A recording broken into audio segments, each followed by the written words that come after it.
I'm the Rockhopper. Today, we're going to explore a long-forgotten mining area in the desert where people lived underground.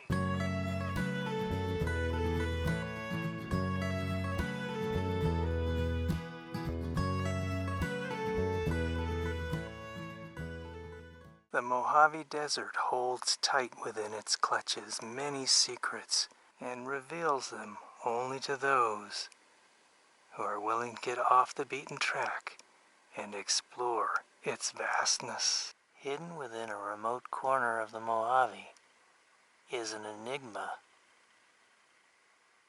of who was here and how long ago in what appears to be a mining town or area.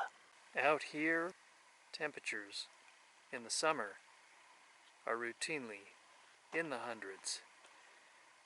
So the best and most efficient way to escape the heat back in the 1800s and early 1900s was to be living underground. So they carved out their shelters, their little houses, out of the dirt and lived under a rock shelf inside the earth. And in the winter, when it got cold, well, they probably had a little stovepipe for their wood stove right here. And that's how they kept warm. I don't know if these guys had any windows, but this would have been their view. Here's what looks to be what might have been an old coffee can. Many of these underground structures have collapsed through the years. And it would have been about 10, 15, maybe even 20 degrees cooler living within the earth like these guys did. And I have noticed that the doorways and the way these houses are facing is north.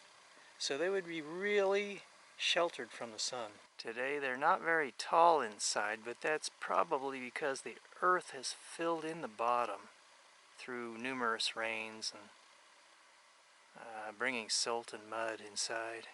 Let's duck our heads and go inside this one and have a look. It looks pretty spacious as these things go. Probably goes back about 20 feet, well, maybe 15. Yeah, they even carved out a little shelf right here. Yeah, you could put things on there. Some bottles, a candle, whatever. So as you can see, it's just total earthen walls all around. And a little alcove in here. Or, well, a connection to the next one? I guess. This one is the most well preserved of all of them. So let's step inside and have a look around.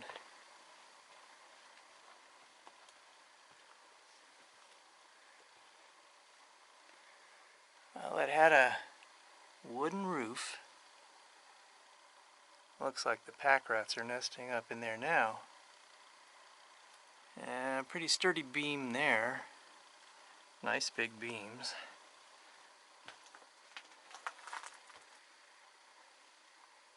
Yeah, it goes back about 12, 15 feet maybe. Got some bird nesting up in there at one time. So they're the local residents now. And it's just a lot of mud and dirt. Of course, like I say, a lot of this is probably filled in through the years with the rains, pushing the dirt inside.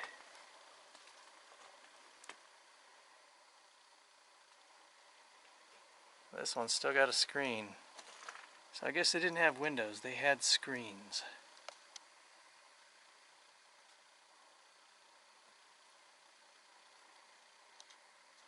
Looking out the door. Still got an old hinge there. This was somebody's house, but the whole top rock appears to have caved in.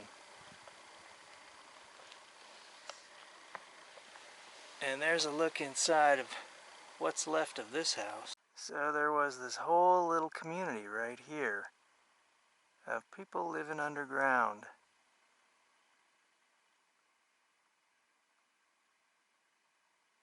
Here's one where the dirt fell away and the rock.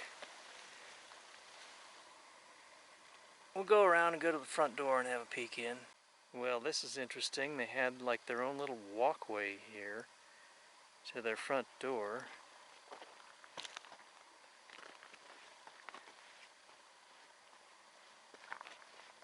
Which is right here. And like the other one, they carved out shelves. And in the back there you can see the big beam timbers still. The finest in underground living, right here at Hell's Half-Acre Estates. So I'm seeing a lot of slabs right here. And this one has a lot of pipes. So I'm wondering if this was like the shower room, bathroom and such. Now these slabs over here are smaller and they have no pipe. I don't know what those would have been. There's a lot of what appear to be drain pipe openings along here. And they go all around. So that's why I would guess maybe it was like a shower stall, bathroom type place. This looks like it could have been one of the mines here. And right next to it, I'm wondering if this was also part of the mine. I'm not sure what all this concrete is right here, what these were. It doesn't appear to be any kind of living space. More concrete walls here. Some old springs in the dirt. So I'm seeing here what appears to be what may have been a pipeline of sorts. So if this was a year-round operation, which it does appear to be, you would need a lot of water for drinking, bathing, and such. And this could have been the storage for it. An elaborate water storage facility. Yeah, that would be my guess. This one also may have been another water storage facility.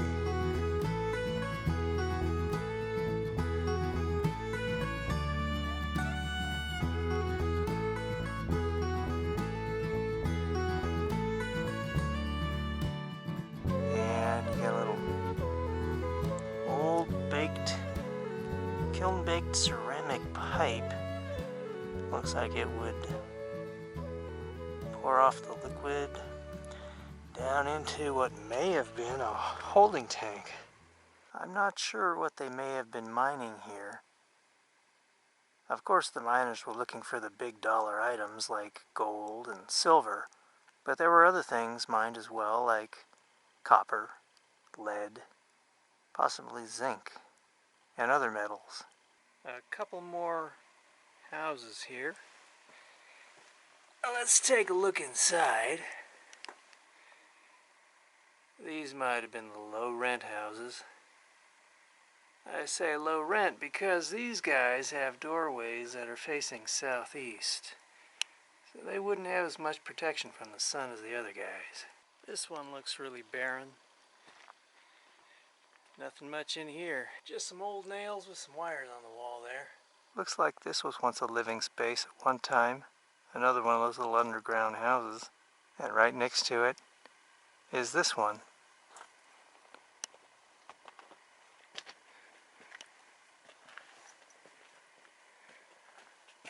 Oh, wow. Looks like there's some honeycomb up in there. I don't see any bees.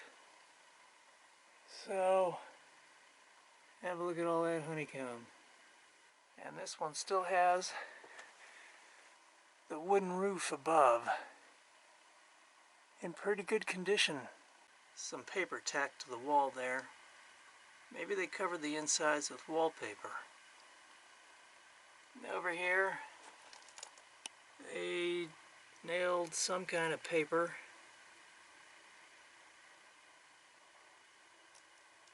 up on the boards. There's another underground house. Something gave way here, and just below it is this pipe right here. And not far from that pipe, more concrete. Another underground house. Inside this one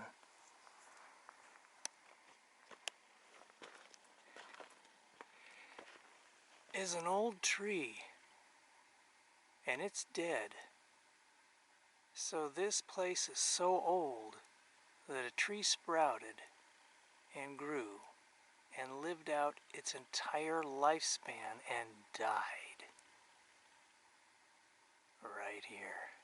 Inside this house, an old can, and you can tell it's really old because if you look at the top, you see the puncture marks from the can opener. More rusted out cans. Some of them more rust than cans. This one's pretty much disintegrated. Shut up, man! What do you got against binners anyway? This large area here appears to be mining waste. It's like a hardened tar. You can see it does look like it was in a liquid form. There's a look at that tar-like substance. Another area here. That is a big old tree.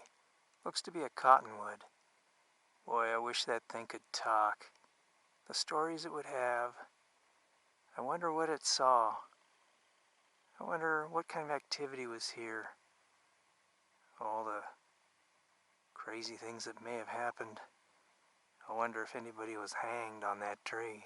Keeping that old cottonwood tree company is this very large tire. I remember seeing tires like these on Icelandic four-wheel drive vans. There was a house of some kind here. You can see the steps right there. And I don't know if it burned down or what may have happened to it. There may have been an adobe house here, but that's about all that's left of it. I have an old map. It's pretty much in tatters now, but hey, old maps are sometimes the best maps, right?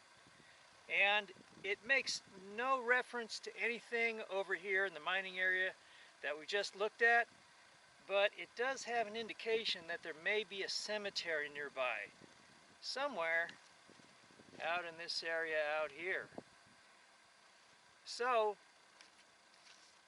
let's have a look, shall we? The cemetery is supposedly out there, somewhere. Alrighty, off through the creosote we go, looking for the cemetery.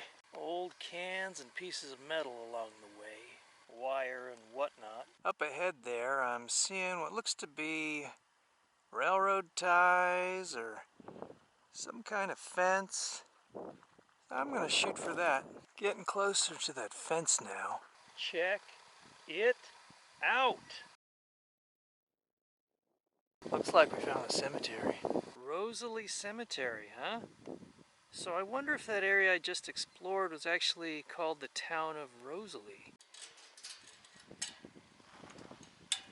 Let's have a look inside. Wow, this is kind of cool. It's like an old pioneer cemetery. Look down here. Do not think of me as gone. I am with you, still, in each new dawn. This is pretty awesome. Way out here, somebody's still giving love to this cemetery, taking care of it. A little rose right there by the cross. People put in rocks. This one says, the one who put gentle footprints on our heart. Hearts. You know, why don't we just set that back up?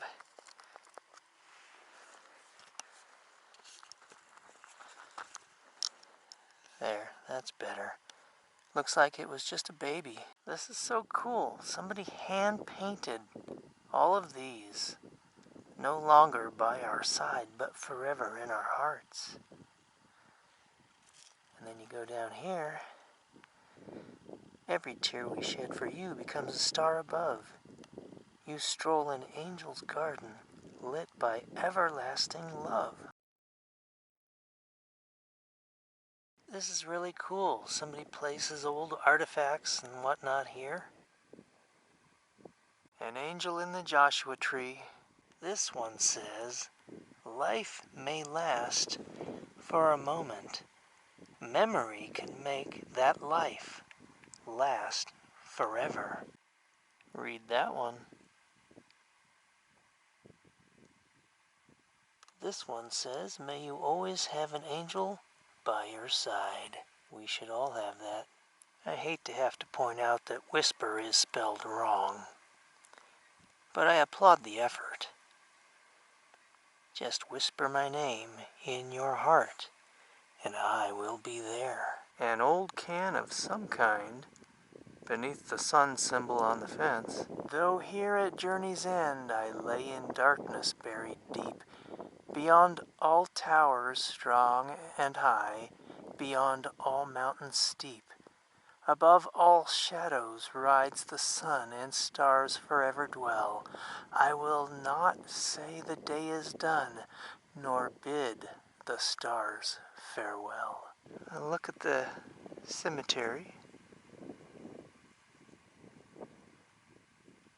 Some of the headstones are newer.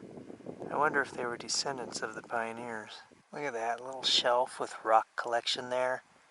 Very appropriate for miners. So these are the newer headstones, but look at the dates when these people were born.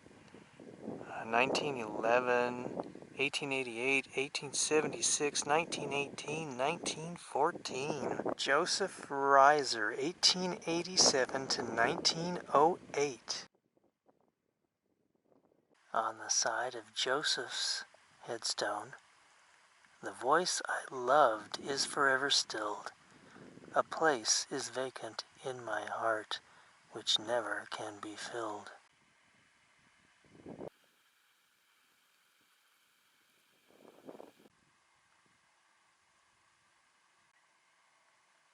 Looks like another baby that passed away here. Budded on earth to bloom in heaven. You are my angel, my darling, my star, and my love will be with you wherever you are. Sometimes love is for a moment. Sometimes love is for a lifetime. Sometimes a moment is a lifetime. Sometimes a moment does seem like a lifetime, especially when you're standing in line at the grocery store. This one says, my story is still yet told by the winds that blow through the sage. And there's plenty of wind out here. You can believe that. Many of the burial sites are just mounds of dirt, unmarked, with just some rocks on top, some of them quite colorful. Those we love don't go away. They walk beside us every day.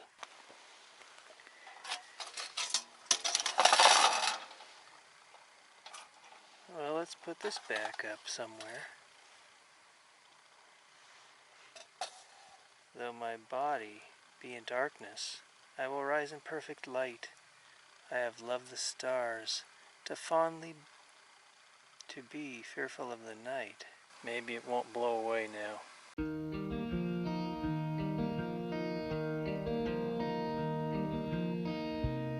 I'm really impressed by whoever went to the trouble to hand paint all these signs and keep this cemetery and the people buried within it to keep their memory alive. And I appreciate the authenticity and the rusticity of this cemetery. The old artifacts and the rocks that people have placed give it a certain flavor.